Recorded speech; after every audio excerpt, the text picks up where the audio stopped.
제42장 고린도후서 6에서 13장. 고린도후서 6에서 13장 소개 및 연대. 고린도후서 6에서 13장은 세 개의 주요 부분으로 나눌 수 있다. 고린도후서 6에서 7장에서 바울은 자신이 성역을 베풀며 했던 일들을 계속해서 설명했다. 그는 자신이 앞서 보낸 서한에서 했던 권고를 고린도 성도들이 받아들이고 회개했다는 전가를 듣고서 기뻐했다. 고린도후서 7장 4에서 8절 참조. 그것을 계기로 바울은 시대를 초월하는 가르침이 된 하나님의 뜻대로 하는 근심에 관하여 기록했다. 8에서 9장에서 바울은 계속 성도들에게 예루살렘에 있는 교회 회원들에게 기부하도록 권면하며 가난한 사람들을 돌보는 원리를 강조했다. 10에서 13장에서 바울은 자신을 반대하는 일부 고린도 사람들에 맞서 자신이 지닌 사도로서의 권세를 변호했다. 바울은 자신의 행위와 가르침을 그가 거짓 사도라고 칭한 사람들의 것과 대조했으면 고린도 성도들이 자신과 같은 하나님의 참된 종과 거짓 교사들을 분별할 수 있도록 그들에게 곧 있을 자신의 방문을 위해 스스로를 준비하라고 권고했다. 바울이 했던 모든 권고에서 우리는 성도들을 향한 그의 사랑과 그들이 의롭게 행하기를 바라는 간절한 소망을 엿볼 수 있다. 고린도후서 6에서 13장 주해. 고린도후서 6장 1에서 2절. 지금은 구원의 날이로다. 바울은 어떻게 온 인류가 예수 그리스도를 통해 하나님과 화목할 수 있는지를 설명한 후 고린도후서 5장 17에서 21절 참조의 고린도 성도들에게 지금은 구원의 날이라고 가르치며 주님께 충실할 것을 권면했다. 고린도후서 6장 2절 몰몬경에는 현세에서 회개하고 복음 성약에 충실하게 남는 것의 중요성을 설명하는 유사한 가르침이 실려 있다. 니파이후서 2장 21절 엘마서 34장 31에서 33절 42장 4절. 참조 현세에서 자신의 복음 성약을 지키지 않는 사람들은 다음 생에서 두 번째 기회를 얻게 되리라 기대해서는 안 된다. 교리와 성약 76편 79절 88편 20에서 24절 참조. 고린도후서 6장 3에서 10절. 하나님의 성역자. 고린도후서 6장 3에서 10절에서 바울은 자신과 자신의 선교 동반자들이 하나님의 성역자로서 일하기 위해 어떻게 애썼는지를 설명하고 자신들이 겪었던 고난 중 다수를 언급했다. 바울이 자신의 성역에 대해 묘사한 것들은 우리 역시 봉사를 할 때 본받고자 노력해야 할 효과적인 성역자들의 특성이라 할 수 있다. 이러한 특성을 가장 훌륭히 보여주신 본보기는 바로 주 예수 그리스도이시다. 교리와 성약 4편 5에서 6절과 121편 41에서 44절에도 이와 유사한 특성이 열거되어 있다. 고린도후서 6장 12절. 너희가 너희 심정에서 좁아진 것이니라. 경전에 나오듯이 이 심정이란 단어는 종종 연민, 사랑, 친절이 솟아나는 내적 근원을 말한다. 우리는 사랑이나 동정심을 느낄 때 종종 강한 내적 감정을 경험한다. 고린도후서 6장 12절에서 사람의 심정이 좁아진다는 개념은 사랑을 제한하거나 베풀지 않음을 의미한다. 바울이 너희가 우리 안에서 좁아진 것이 아니라 오직 너희 심정에서 좁아진 것이니라 라고 말한 것은 그에게 사랑을 보이지 않는 일부 성도들이 있기는 하지만 그럼에도 불구하고 바울 자신은 여전히 고린도 성도들을 지극히 사랑한다는 의미였다. 신약전서에서 심정 바우얼즈이란 단어가 유사하게 사용된 성구는 다음과 같다. 빌립보서 1장 8절 2장 1절 골로새서 3장 12절 요한일서 3장 17절. 고린도후서 6장 14절.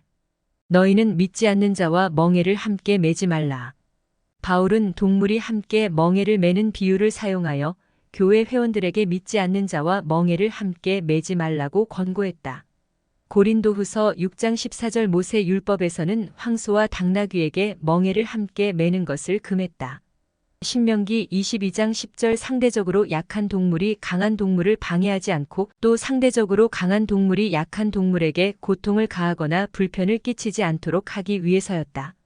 후기의 선지자들은 믿지 않는 자와 멍에를 함께 매지 말라라는 바울의 가르침을 결혼 상대자를 결정하는 문제를 비롯하여 타인과의 관계를 형성하는 지침으로 사용했다. 예를 들어 스펜서 W. 킴볼 회장은 후기 성도들이 종교가 같은 사람과 결혼하는 것이 왜 중요한지를 다음과 같이 말했다. 여러분이 아마 우리가 결혼하면 그가 교회에 들어올 것입니다. 먼저 결혼부터 하고 나서 보겠습니다. 라는 태도로 임하는 것은 대단히 위험합니다.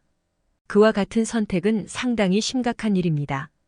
여러 해 동안 많은 여성이 눈물을 흘리면서 저를 찾아왔습니다. 그들은 자녀를 교회 안에서 예수 그리스도의 복음 안에서 훈련하기를 간절히 원했던 사람들이었습니다.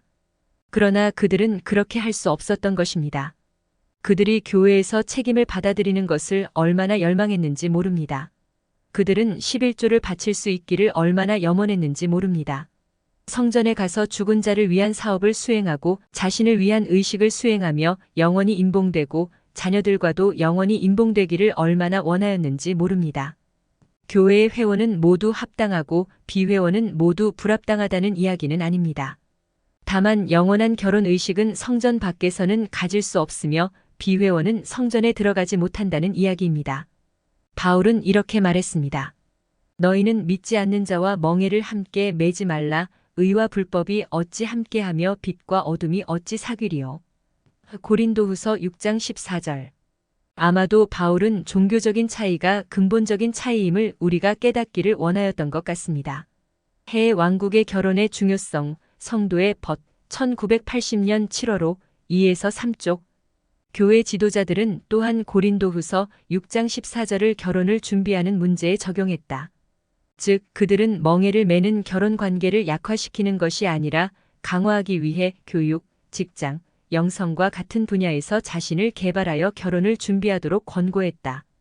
멍에는 짐을 끄는 두 동물을 하나로 연결하는 데 사용하는 도구이다. 바울은 멍에를 매는 동물의 비유를 사용하여 개인적인 관계에 관하여 권고했다. 고린도후서 6장 14에서 18절 참조. 고린도후서 6장 14에서 18절. 너희는 따로 있고 부정한 것을 만지지 말라. 바울은 고린도 성도들을 살아계신 하나님의 성전에 비유했다. 고린도후서 6장 16절. 그런 다음 그는 성도들에게 우상을 숭배하는 사람들과 관계를 맺지 말고 그들의 부정한 행위에 참여하지 말라고 경고했다. 이사야 52장 11절 참조. 바울은 이 가르침과 더불어 고대의 하나님의 백성들이 받았던 다음과 같은 약속을 되풀이해서 말했다. 즉, 만일 그들이 악인들 중에서 나온다면 하나님께서는 그들 가운데 거하시고 그들의 하나님이 되실 것이다. 고린도후서 6장 17절 또한 출애굽기 25장 8절 레위기 26장 11에서 12절 예레미야 32장 38절 에스겔 11장 19에서 20절 참조. 고린도후서 6장 17에서 18절 7장 1절. 고린도후서 6장 17에서 18절은 악인들 중에서 나오는 사람들에 대한 약속을 이해하는 데 어떻게 도움이 되는가? 고린도후서 6장 17에서 18절 7장 1절. 이런 약속을 기억하면 영적으로 깨끗해지거나 그 상태를 유지하는데 어떻게 동기를 부여할 수 있는가? 고린도후서 7장 2에서 7절. 바울은 아무에게도 불의를 행하지 않았다. 고린도후서 7장 2에서 7절에서 바울은 자신의 평판을 떨어뜨리려는 사람들에 맞서 계속 변론했다. 그는 자신이 어느 누구에게도 불의를 행하거나 속여서 빼앗지 않았음을 고린도 성도들에게 확신시켜 주었다. 또한 그는 자신이 마게도냐, 그리스 북부 지역에 있었을 때 고린도 성도들이 잘 지낸다는 소식을 듣고 큰 기쁨을 느꼈으며 그 힘으로 그곳에서 겪던 혹독한 시련을 견뎌낼 수 있었다는 말도 전했다. 바울을 비방했던 사람들에 대해 더 알아보려면 고린도후서 10장 7에서 18절 주애를 참조한다. 고린도후서 7장 8에서 11절. 하나님의 뜻대로 하는 근심은 회개를 이루는 것이요. 바울이 이전에 고린도 성도들에게 서한을 보냈던 목적 중 하나는 특정한 몇몇 사람에게 회개를 명하기 위함이었다. 고린도후서 7장 8에서 13절을 보면 그의 서신이 잘 받아들여졌음이 분명하게 나온다. 바울에 따르면 고린도 성도들은 근심함으로 회개함에 이르렀고 하나님의 뜻대로 근심하게 되었다. 고린도후서 7장 9절. 하나님의 뜻대로 하는 근심에 관한 경전의 가르침을 더 보려면 다음 성구들을 참조한다. 니파이후서 2장 7절, 모사이아서 4장 1에서 3절에 에마서 42장 29에서 30절. 에즈라 테프트 벤슨 회장은 이렇게 가르쳤다. 하나님의 뜻대로 하는 근심은 영의 은사입니다. 그것은 우리의 행동이 하나님 아버지를 거역하는 것이었음을 깊이 깨닫는 것입니다. 우리의 행위 때문에 아무런 죄도 짓지 않은 구주, 즉 모든 사람 가운데 가장 위대한 분인 주님이 고뇌와 고통을 겪게 되었음을 분명하게 자각하는 것입니다. 우리의 죄 때문에 구주께서는 몸의 모든 구멍에서 피를 흘리셨습니다. 바로 이 진정한 정신적 그리고 영적인 고뇌가 경전에서 말하는 상한 마음과 통회하는 심령입니다. 제3리파의 9장 20절 모로나에서 6장 2절 교리와 성약 20편 37절 59장 8절 10편 34장 18절 51장 17절 이사야 57장 15절 참조. 그러한 마음은 참된 회개의 절대적인 선행 요소입니다. A Mighty Change of Heart, Ensign, Orchid 1989-4 하나님의 뜻대로 하는 근심은 영이 우리 마음에 작용하며 실질적이고 지속적인 변화를 일으키므로 세상적인 슬픔과는 다르다. 세상적인 슬픔이란 악행에 사로잡힌 것이나 언짢은 결과를 맞음으로써 후회를 느끼는 감정을 말한다. 몰문서 2장 12에서 14절 참조 12사도 정원회의 닐 A 맥스웰 장로는 이렇게 설명했다. 교만한 사람은 얄팍한 슬픔으로 값싼 회개를 치르려고 합니다. 값싼 회개를 추구하는 사람들이 진정한 화해 대신 표면적인 용서를 구하는 것은 그리 놀라운 일이 아닙니다. 그러므로 진정한 회개는 단순히 죄송합니다라고 말하는 것 이상이어야 합니다. 회개, 성도의 벗 1992년 1월 5 36쪽 고린도후서 8에서 9장 초기 교회의 복지 노력. 바울이 선교 사업을 하는 동안 지속적으로 했던 노력 중 하나는 예루살렘에 있는 가난한 사람들을 위해 돈을 모금하는 것이었다. 사도행전 24장 17절, 로마서 15장 25에서 32절, 고린도전서 16장 1에서 4절, 참조 고린도후서 8에서 9장에는 이 모금에 대한 기록이 나온다. 마게도냐에 있는 교회들은 그 목적을 위해 후하게 기부했으므로 바울은 고린도 성도들에게도 그렇게 하도록 권유했다. 고린도후서 8장 1에서 7절, 참조 이후에 바울은 고린도인들도 그 요청에 호의적으로 응했다고 기록했다.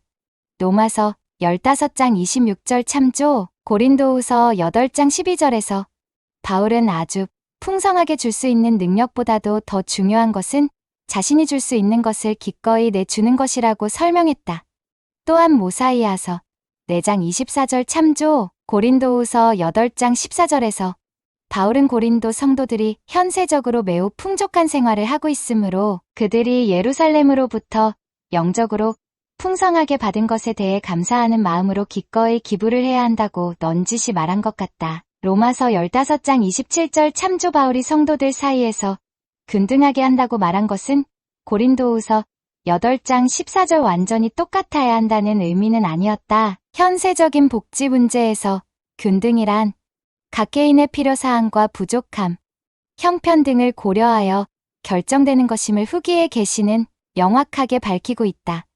교리와 성약 51편 3절 82편 17절, 참조 제1회장단의 디이터 F 우트도르프 회장은 교회 회원들이 가난한 사람들을 도와야 하는 의무에 대해 다음과 같이 가르쳤다. 주님의 계획에서 그분을 향한 우리의 신앙과 헌신의 깊은 뿌리는 복지 원리를 실천하겠다는 결심이 되어야 합니다. 창세 이후부터 하나님 아버지는 복지에 대해서 명확히 말씀하셨습니다. 이를테면 만일 내가 나를 사랑하면 너는 가난한 자를 기억하고 내 소유 중에서 헌납하여 라고 교리와 성약 42편 29에서 30절 부드럽게 당부하셨고 또 모든 일에 있어서 가난한 자와 궁핍한 자, 병든 자와 고난 당하는 자를 기억하라. 이는 이 일들을 행하지 아니하는 자, 그는 나의 제자가 아님이니라 라고 교리와 성약 52편 40절 직접적으로 명하셨으며 어느 사람이 내가 만든 풍성한 것을 취하고 나의 복음의 법에 따라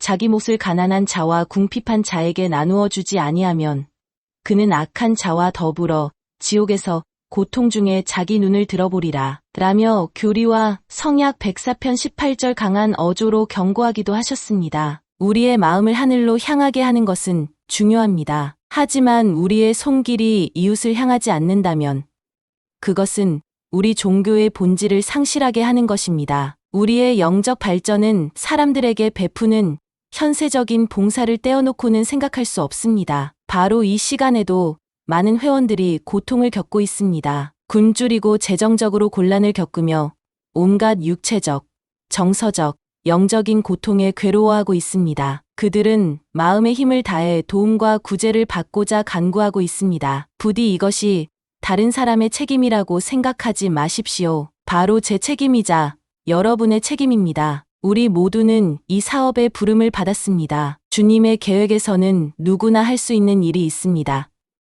주님의 방법으로 베푸십시오. 리아호나 2011년 11월호 53에서 54쪽 고린도후서 8장 9절 바울은 구주의 전세의 상태를 묘사하기 위해 어떤 단어를 사용했는가? 바울이 예수 그리스도께서 우리를 위해 가난하게 되었다고 말한 것은 무엇을 의미한 것인가? 이 성구들은 우리가 어려움에 처한 사람들을 돕도록 어떻게 용기를 북돋아 주는가? 고린도후서 8장 16에서 24절 바울이 예루살렘에 있는 가난한 사람들을 위해 연보를 모금하도록 형제들을 보냈다. 고린도후서 8장 16에서 24절에서 바울은 예루살렘에 있는 성도들을 위해 연보 자선기금을 모으도록 고린도 성도들에게 파견된 형제들, 즉 디도와 16에서 17절 다른 두 형제를 언급했다.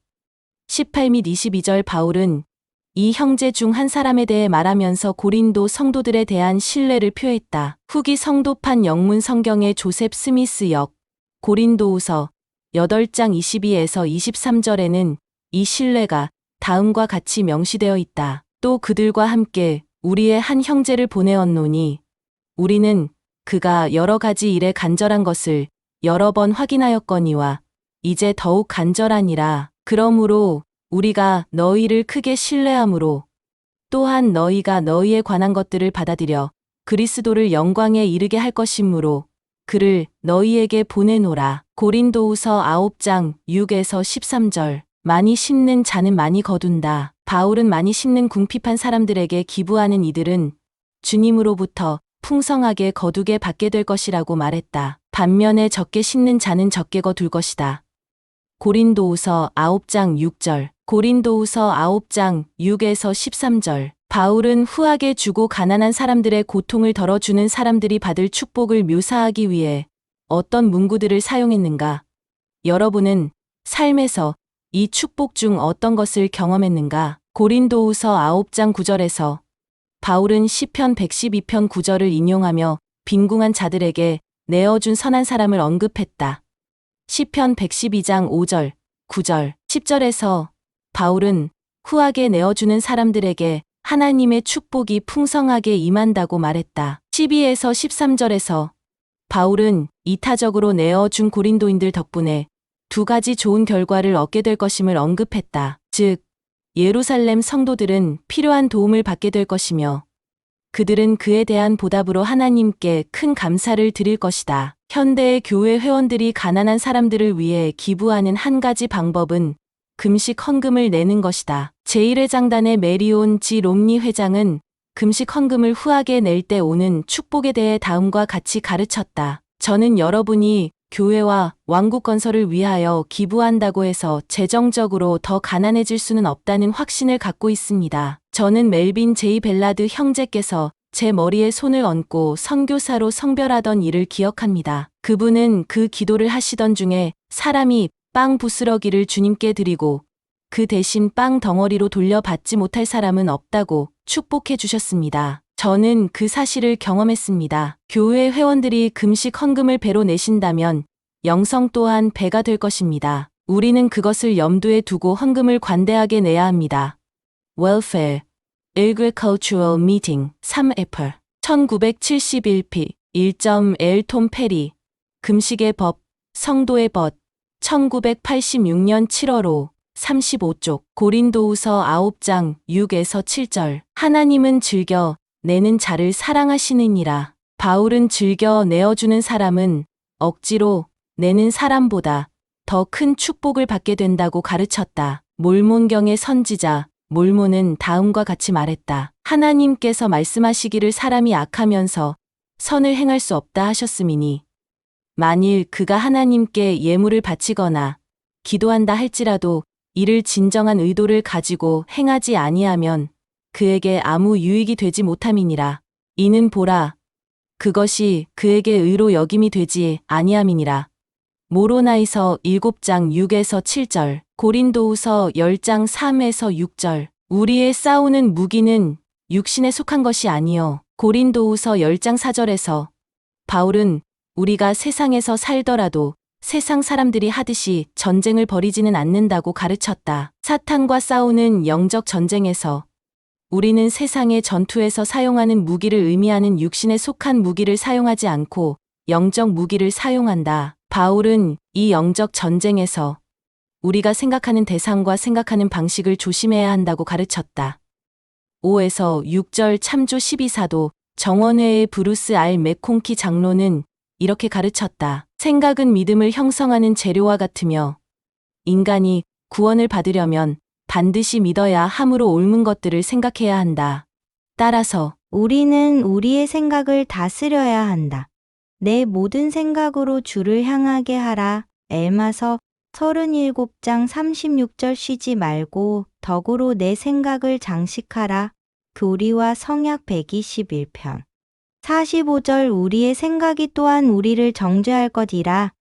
엘마서 12장 14절 Doctrinal New Testament Commentary 3보스 1965에서 73 이 438 바울이 고린도후서 10장 4절에서 언급한 영적 전쟁의 무기에 대해 더 알아보려면 에베소서 6장 11에서 17절과 에베소서 6장 14에서 18절 주해를 참조한다. 고린도후서 10장 7에서 18절 바울이 자신의 육체적 약점을 옹호했다. 고린도후서 10장에서 바울은 자신을 반대하는 사람들에 맞서 스스로를 변론했다. 바울을 공개적으로 비난한 사람 중 일부는 완전히 사적인 문제를 겨냥했으며 그것은 신체적 외모 및 언변과 관련이 있는 내용이었다. 고린도후서 10장 10절 참조 바울의 신체적 결점에 대한 이런 공격은 그를 비방하는 사람들의 인격적 약점을 드러낸다. 경전에는 주님께서 신체적 약점을 자각한 사람들을 통해 당신의 일을 성취하신 예가 많이 실려 있다. 예를 들어 에녹과 모세는 둘 다 신체적 어려움이 있었다. 출애굽기 4장 10절 모세서 6장 31절 참조 주님께서는 세상의 연약한 것들이 나아와 힘 있고 강한 것들을 부술 것이라고 말씀하셨다.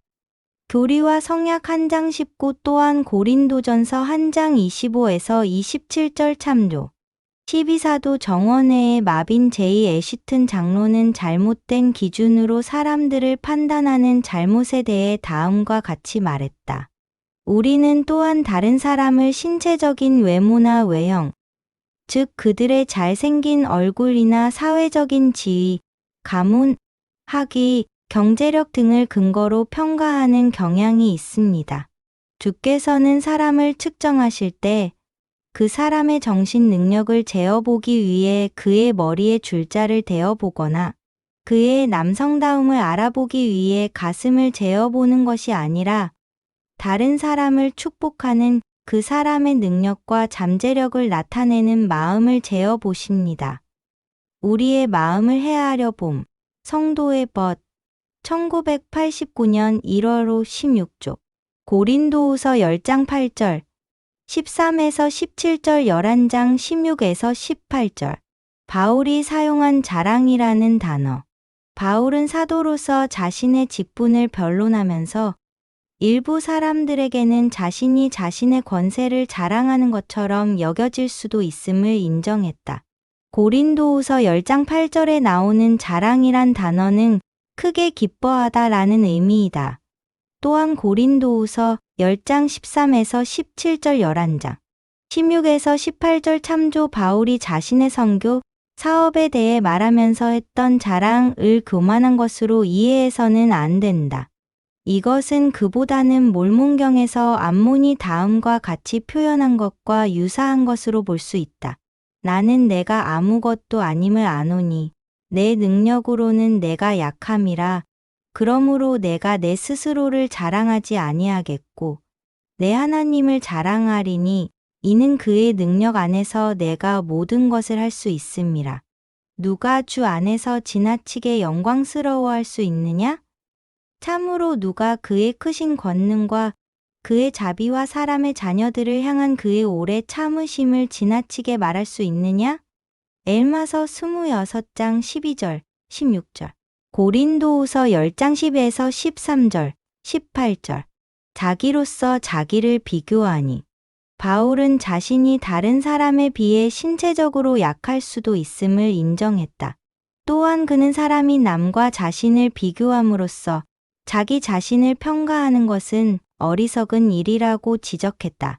우리는 하나님이 우리에게 주신 그 표준에 따라 우리 자신을 평가해야 한다. 고린도후서 10장 10에서 13절. 선지자 조셉 스미스는 교회 회원들에게 하나님과 비교함으로써 자기 자신을 평가하도록 권유했다. 여러분의 마음속을 들여다보고 여러분이 하나님과 같은지 보십시오. 저는 제 마음속을 들여다보면서 저의 모든 죄를 회개하고 싶은 마음을 느꼈습니다. 교회 회장들의 가르침장 조셉 스미스 2007 72쪽. 전임 본부 청년회장단 일원이자 12사도 정원의 제프리 R. 홀런드 장로의 부인인 패트리샤 T. 홀런드 자매는 우리 자신을 타인과 비교하지 않는 것의 중요성에 대해 다음과 같은 개인적인 통찰을 전했다. 내가 가장 극심한 비참함을 느끼는 순간은 남들이 하는 것 또는 남들이 나에게 기대한다고 생각되는 것에 나를 맞춰야 한다고 스스로 여길 때이다. 내가 가장 행복할 때는 내가 나다운 것에 만족하며 하늘에 계신 아버지와 내가 나 자신에게 기대하는 사람이 되고자 노력할 때이다. 오랜 세월 나는 이따금 조용하고 사색적이며 신중한 나 패트리샤 홀런드를 원기왕성하고 명랑쾌활하며 말하기를 좋아하고 활기찬 사람인 나의 남편 제프리 홀런드 혹은 그와 비슷한 다른 사람들에 비교해서 판단하려 했다. 심신을 지치게 하는 몇 번의 실패를 통해 나는 명랑쾌활한 사람에 해당하지 않는 사람은 명랑쾌활한 것에서 기쁨을 느낄 수 없다는 사실을 배우게 되었다. 그것은 모순이다. 나는 나 자신을 결점 있는 사람으로 여기는 것을 그만두었다. 나는 남편만큼 힘이 넘치지도 않고 그이처럼 말을 많이 하지도 빨리 하지도 않기 때문이다. 그 이후로 나는 내가 창조된 목적 안에서 나 자신의 방식과 성격을 받아들이고 그 안에서 기뻐하는 자유를 누리게 되었다. Jeffrey R. Holland and Patricia T. Holland on Earth as It is in Heaven 1989, 69에서 70. 바울은 자기로서 자기를 비교하니 지혜가 없으며 그보다는 주님의 칭찬을 추구해야 한다고 가르쳤다. 고린도후서 10장 12절, 18절 참조. 고린도후서 10장 12절, 18절. 자기를 칭찬하는 어떤 자. 바울은 자신을 비방하는 사람들에게 그들이 자기를 칭찬함으로 지혜가 없다고 말했다. 고린도후서 10장 12절. 바울은 우리가 우리 자신을 칭찬해서는 안 되며 그보다는 주님의 인정을 추구해야 한다고 권했다. 제1회장단의 디이터 F. 우트도르프 회장은 자기 칭찬을 하는 것과 관련된 교만에 대해 다음과 같이 가르쳤다. 교만은 보통 내가 얼마나 대단한지, 내가 한 일이 얼마나 멋진지 봐라 하는 마음에서 시작되기에 기본적으로 교만은 비교에서 오는 죄입니다. 교만은 항상 이렇게 끝납니다. 그러므로 내가 너보다 더 낫다. 마음이 교만해지면 우리는 심각한 죄를 짓는 것입니다. 바로 큰 계명 2가지를 어기기 때문입니다. 마태복음 22장 36에서 40절 참조. 교만할 때 우리는 하나님을 섬기고 이웃을 사랑하는 대신 우리가 실제로 섬기고 사랑하는 대상은 바로 거울 앞에 섰을 때 그 속에 비치는 사람임을 드러내게 됩니다. 교만은 자신을 높이는 중죄입니다. 이 죄는 여러 가지 모습으로 나타납니다. 교만한 사람들은 자신의 가치, 성취, 재능, 부호 또는 지위에 열중합니다. 그들은 이런 축복을 자신이 선택된 더 뛰어난 또는 더 의로운 증거로 삼습니다. 교만은 내가 당신보다 더 잘나서 다행이야 라는 죄입니다. 그 중심에는 사람들에게 찬사와 부러움을 받고자 하는 욕구가 있습니다. 교만은 자신에게 영광을 돌리는 죄입니다. 교만과 신권, 리아오나 2010년 11월호 56쪽, 고린도후서 11장 1에서 5절, 13에서 15절 12장 11에서 12절, 거짓 사도들에 대한 경고. 고린도후서 11에서 12장에서 바울은 고린도 성도들 사이에서 의로운 성역자처럼 보이지만 실상은 그렇지 않은 거짓 교사들에 대해 경고했다. 그는 강한 표현을 사용하여 그들을 관계로 하와를 미혹한 뱀에 비유했다. 고린도후서 11장 3절 바울은 사탄이 빛의 천사로 나타날 수 있듯이 이파이후서 9장 9절 엘마서 30장 53절 교리와 성약 129편 8절 못에서 5장 13절 28에서 30절 참조. 고린도에 있는 거짓 사도들도 의의 일꾼의 모습으로 나타났다고 추론했다. 고린도후서 11장 13절, 15절 이들은 또 다른 그리스도를 전파했다. 이 거짓 사도들이 예수 그리스도에 관하여 구체적으로 어떤 교리를 가르쳤는지는 분명하지 않지만 우리는 또 다른 시기에 그리스도의 부활을 부정하는 주장이 고린도에서 제기되어 바울이 그것을 논박해야 했다는 것을 알고 있다. 고린도전서 15장 13에서 19절 참조. 바울은 고린도에 있는 거짓 사도들과 대조적으로 자신이 지극히 크다는 사도들보다 조금도 부족하지 않은 진짜 사도라고 간증했다. 고린도후서 11장 5절 12장 11절 고린도후서 12장 12절에서 바울은 고린도 회원들에게 자신이 그들과 있을 때 행한 일들이 그의 성역을 증명하는 참된 사도의 징표가 아닌지 판단해 보라고 권했다. 또한 마가복음 16장 17에서 18절 참조. 브루스 R. 맥콩키 장로는 우리 시대의 참된 사도와 거짓 사도 간의 몇 가지 차이점을 다음과 같이 설명했다. 일반적인 의미에서 참된 사도는 주님의 이름에 대한 특별한 증인으로 계시를 통해 예수가 주님임을 아는 사람이다. 거짓 사도는 필요 조건인 개인적인 계시를 받지 않은 채 참된 교리를 가르치는 교사이자 증인인 것처럼 가장하는 사람이다. 구체적인 의미에서 참된 사도는 멜기세덱 신권으로 그 직분의 성임을 받고 보통으로 12사도 평의회의 일원으로 봉사하는 사람, 즉 교회를 다스릴 권능과 권세를 지닌 사람이다. 거짓 사도는 지상에서 교회의 일을 다스릴 권능이 있다고 공언하지만 실제로는 꼭 필요한 신성한 권세의 엔다우먼트를 받지 않은 사람이다.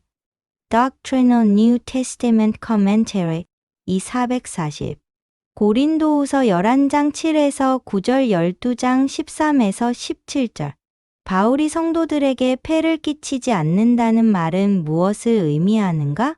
바울은 고린도에서 성역을 베푸는 동안 마게도냐의 교회 회원들이 낸 헌금에 다소 의지하기는 했지만 사도행전 18장 3절 참조 재정적으로 스스로를 부양하기 위해 직접 일을 하기도 했다. 그는 현세적으로 필요한 것들 때문에 교회 회원들에게 부담을 주는 것을 원하지 않았다. 또한 모사이아서 2장 11에서 15절 참조. 고린도후서 11장 23에서 33절. 바울의 시련은 예수 그리스도의 참됨을 선언하려는 그의 결심을 나타내는 증거이다. 고린도후서 11장 23에서 33절에서 바울은 자신이 예수 그리스도의 충성스러운 제자로서 성역을 베푸는 가운데 겪었던 많은 고난을 열거했다. 바울의 성역은 30년에 달하며 그 기간에 그는 대부분 도보로 16,093km 이상을 여행했다. 예수 그리스도의 제자로서 바울은 놀랄 만큼 많은 고난을 기꺼이 감내했는데 그중 다수는 사도행전에 기록되어 있다. 사도행전 14장 19절 16장 22에서 40절 21장 31절 27장 13에서 44절 참조. 바울이 유대 당국으로부터 40에서 하나 감한 매를 5번이나 맞은 것은 고린도후서 11장 24에서 28절 참조. 바울이 유대인 율법에 따라 받을 수 있는 가장 가혹한 형태의 채찍질이었다. 신명기 25장 1에서 3절 참조. 반복해서 매를 맞았음에도 불구하고 바울은 계속 여러 회당을 다니며 동족인 유대인뿐만 아니라 이방인들에게도 복음을 전파했다. 로마서 1장 16절 9장 1에서 5절 참조. 그가 당한 모든 시련을 헤아려 볼 때 우리는 상상하기 어려울 정도로 큰 충격을 받게 된다. 사도의 권세와 예수 그리스도에 대한 열정적인 헌신이 아니었더라면 바울은 그처럼 극심한 고난을 견뎌내지 못했을 것이다. 바울이 거짓 사도라고 칭한 사람들과 대조적으로 고린도후서 11장 13절 그는 정당한 권세가 있었으며 고린도후서 11장 5절 22에서 23절 참조 또한 그의 성역은 그가 진실하고 헌신적인 제자임을 증명해 준다. 고린도후서 12장 2에서 4절 셋째 하늘에 이끌려 간 사람은 누구였는가? 바울은 그 시대의 일반적이었던 수사적 기교를 사용하여 제3자의 입장에서 한때 셋째 하늘에 이끌려 간 한 사람을 언급했다. 고린도후서 12장 2에서 4절 여기서 셋째 하늘은 해의 왕국을 뜻한다. 선지자 조셉 스미스는 셋째 하늘을 좀 더 이해할 수 있는 계시를 받았다. 교리와 성약 76편 50에서 112절 88편 22에서 31절 참조. 그는 이렇게 설명했다. 바울은 셋째 하늘로 올라갔으며 그는 야곱의 사다리에서 세 가지 주요 가로대, 즉 별의 영광, 달의 영광, 해의 영광 또는 왕국을 이해할 수 있었다. 그곳에서 보고 들은 것을 누설하는 것은 허용되지 않았다. 히스터리 오브 더 처치 5장 402 또한 고린도전서 15장 39에서 44절 주에 참조. 바울은 고린도에서 자신을 비방하는 사람들과 거짓 사도들은 도저히 필적할 수 없을 이 경험을 전함으로써 예수 그리스도의 사도로서 자신이 지닌 권세를 더욱 확고히 하였다. 해의 왕국인 셋째 하늘은 경전에서 해로 상징된다. 고린도전서 15장 40에서 41절 참조. 고린도후서 12장 4절. 바울은 셋째 하늘의 시연에 대해 어떤 것을 상세히 언급했는가? 여기에는 이 경험을 말하는 것에 대해 그가 조심하고 있음을 보여주는 어떤 표현이 나오는가? 그와 마찬가지로 우리는 영적 경험을 다른 사람들에게 이야기하는 문제에 대해 어떤 것을 조심해야 하는가? 고린도후서 12장 4절. 사람이 가히 이르지 못할 말. 바울이 셋째 하늘에 이끌려갔을 때 사람이 가히 이르지 못할 표현할 수 없는 말을 들었듯이 고린도후서 12장 2절, 4절 우리 역시 영으로 지시를 받은 경우에만 나누어야 하는 영적 경험을 하게 될 수도 있다. 12사도 정원회 보이드 K 패커 회장은 다음과 같이 가르쳤다. 저는 특별한 영적인 경험을 계속해서 이야기하는 것이 현명하지 않다는 것을 알게 되었습니다. 이런 경험은 조심해서 간직해야 하며 다른 사람에게 축복이 되도록 영이 직접 우리에게 그 경험을 사용하라고 권고하실 때에만 이야기해야 합니다. 저는 항상 엘마의 말을 기억합니다. 하나님의 비밀을 아는 것은 많은 자에게 허락되어 있느니라. 그럴지라도 그들은 다만 사람의 자녀들이 그에게 기울이는 주의와 부지런함에 따라 그들에게 내려주시는 그의 말씀의 분량을 따라서만 나누어야 한다는 엄격한 명령하에 놓여 있느니라. 엘마서 12장 9절.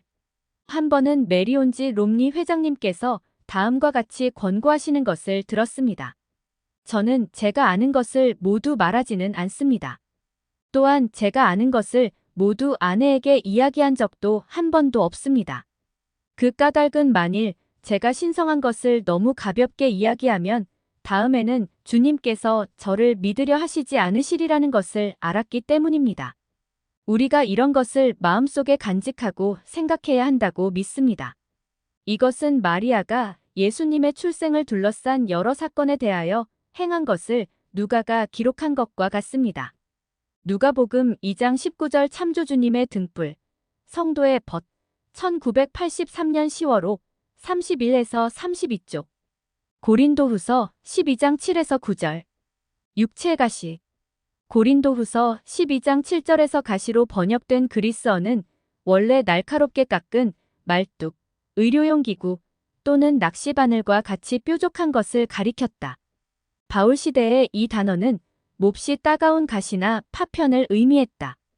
육체의 가시라는 말은 고린도후서 12장 7절 바울의 고질적인 질환을 암시하는 비유이다.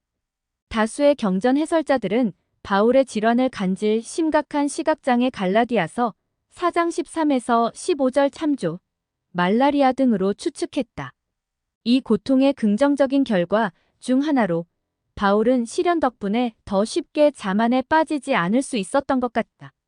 고린도후서 12장 7절 참조. 연약함은 결과적으로 주님께 의지하는 겸손을 낳을 수 있다. 야곱서 4장 7절 이더서 12장 27절, 37절 참조. 12사도 정원회의 리차드 G. 스코트 장로는 바울의 가르침에서 배울 수 있는 교훈을 다음과 같이 말했다. 지상에 있는 동안 치유받지 못하는 고통들도 있다는 것을 이해해야 합니다. 사도 바울은 3번이나 육체의 가시를 거두어 주시도록 간청했습니다. 주님은 간단하게 내 은혜가 내게 족하도다 이는 내 능력이 약한 데서 온전하여짐이라 라고 고린도후서 12장 7에서 9절 대답하셨습니다. 그 대신 그분은 사도 바울에게 더욱 의미 있는 삶을 살 수 있도록 능력을 주셨습니다. 그분은 여러분이 주님의 뜻이라면 어떻게 병 고침을 받을 수 있는지, 그리고 그것이 성장을 위한 주님의 방법이라면 그 고통을 극복할 힘을 어떻게 얻을 수 있는지 배우길 원하십니다. 어떠한 경우라도 구속주께서는 여러분을 도우실 것입니다. 병 고침을 받음, 성도의 벗, 1994년 7월호 7쪽. 고린도후서 12장 8절. 치유는 하나님의 뜻에 따라 이루어진다. 바울이 주님께 육체의 가시를 제거해 주시도록 반복해서 간구한 것에서 배울 수 있는 한 가지 교훈은 신앙이 치유를 얻는 유일한 요건은 아니라는 점이다. 12사도 정원회에 델린 H. 옥스 장로는 이렇게 설명했다. 구주께서는 고치고자 하면 모든 사람을 고칠 수 있었지만 그분의 신권 권세를 가진 자들은 그렇지 않습니다. 인간이 그 권세를 행사하는 것은 그 신권을 지닌 주님의 뜻에 의해 제약을 받습니다. 따라서 우리는 장로들이 축복해 주었는데도 그들이 죽기로 정해져 교리와 성약 42편 48절 있기 때문에 치유되지 못한 사례들을 듣습니다. 이와 마찬가지로 사도 바울은 자신을 괴롭혔던 육체의 가시를 고린도후서 12장 7절 고쳐달라고 간구했지만 주님은 고쳐주려 하지 않으셨습니다. 무거운 짐진 자들을 고치심. 리아호나 2006년 11월호 7쪽. 고린도후서 12장 8에서 10절. 약한 데서 기쁨을 얻음. 바울은 육체의 가시, 즉 자신의 육체적 연약함에 대해 이야기하면서 약한 것들을 기뻐한다고 말했다. 그 이유는 그가 고통 때문에 주님께 의지함으로써 그리스도의 능력이 그에게 머물 수 있게 되었기 때문이다. 고린도후서 12장 8에서 10절. 12사도 정원회의 로버트 D. 헤일즈 장로는 장기간 건강이 좋지 않은 상태로 지내면서 받은 축복 몇 가지를 다음과 같이 설명했다. 지난 2년 동안 저는 육체적 고통과 정신적 고뇌, 그리고 명상을 통해 주님께서 저에게 삶의 교훈을 주시기를 기다렸습니다. 지속적이고 격렬한 고통은 우리를 성결하게 하는 놀라운 정화제로서 우리를 겸손하게 하고 하나님의 영에 더 가까워지도록 한다는 것을 알았습니다. 우리가 그분의 말씀에 귀 기울이고 순종한다면 그분의 영의 인도를 받을 것이며 우리는 매일 노력하는 가운데 그분의 뜻을 행할 것입니다. 저는 기도하는 가운데 아버지께서는 제가 이러한 경험을 통해 어떤 교훈을 배우기 원하시옵니까? 나와 같은 직접적인 질문을 몇 번 한 적이 있습니다. 제 인생의 중대한 이 시기 동안 경전을 공부하면서 휘장은 얇아졌고 저보다 더 심한 고통을 겪은 사람들의 생애에 기록된 것과 같은 응답이 저에게도 주어졌습니다. 내 아들아, 내 영혼에 평강이 있을지어다.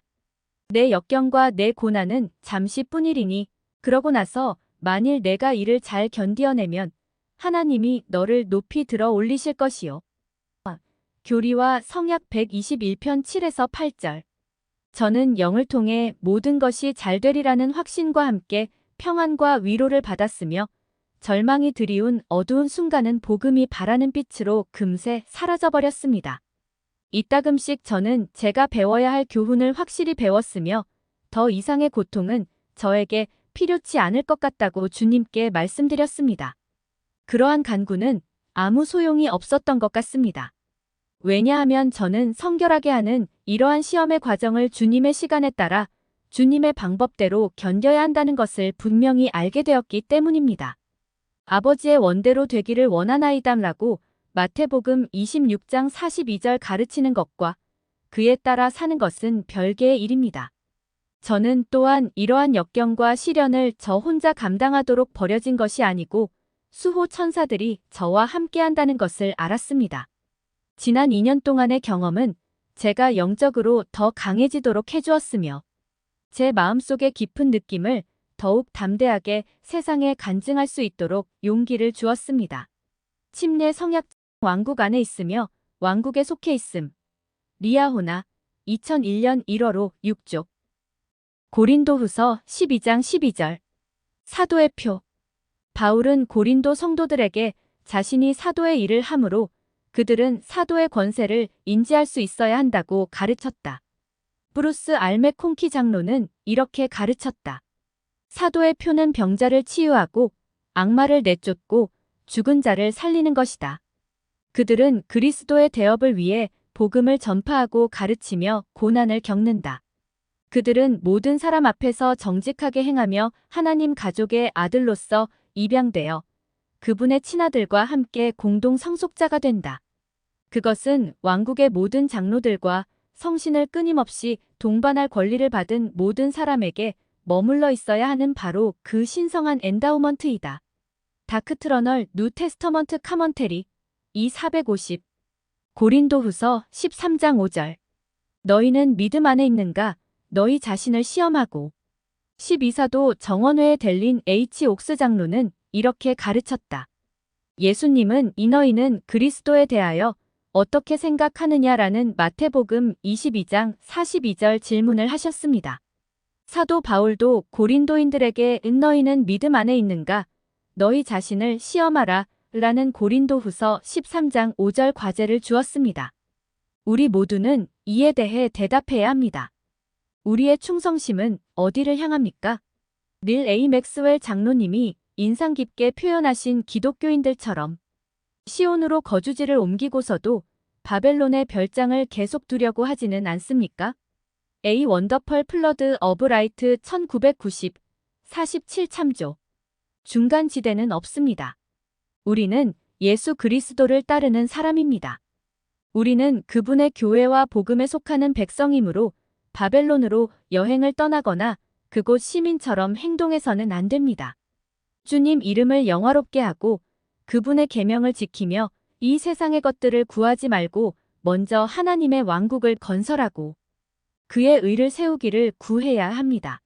후기 성도판 영문 성경의 조셉 스미스 역 마태복음 6장 38절 예수님의 가르침 리아호나 2011년 11월 93쪽. 고린도후서 13장 11절. 입맞춤으로 서로 무난하라. 후기 성도판 영문 성경의 조셉 스미스 역 고린도후서 13장 12절에는 입맞춤이라는 단어가 인사말로 수정되어 있다. 영문의 11에서 12절 내용이 한국어판 성경에는 11절에 모두 번역되어 있음 옮기니 생각해 볼 점. 하나님의 뜻대로 하는 근심과 세상 근심 간의 차이점은 무엇인가? 고린도후서 7장 10절. 여러분은 여러분의 성품에 대해 그릇된 비난을 받아 그것을 변론해야 했던 적이 있는가? 그릇된 비난에 대처하는 방법에 관해 바울에게서 무엇을 배울 수 있는가? 고린도후서 10에서 12장 참조. 여러분은 고통을 덜거나 견딜 힘을 구하기 위해 주님께 향하도록 이끄는 어떤 육체의 가시가 있는가? 주님께서는 이 가시를 통해 여러분을 어떻게 축복해 주실 수 있는가? 고린도후서 12장 7에서 10절 참조. 제안과제. 다음 성구들을 읽는다. 고린도후서 8장 12에서 14절 9장 6에서 7절 모사이아서 4장 24에서 27절. 이들 성구에 나오는 가난한 이들을 돌보는 원리들이 우리가 사는 현대 세상에서는 어떻게 적용되는지를 글로 짧게 설명해 본다. 고린도후서 10에서 12장을 참고하여 바울에게서 볼 수 있는 사도로서의 자질들을 열거해 본다.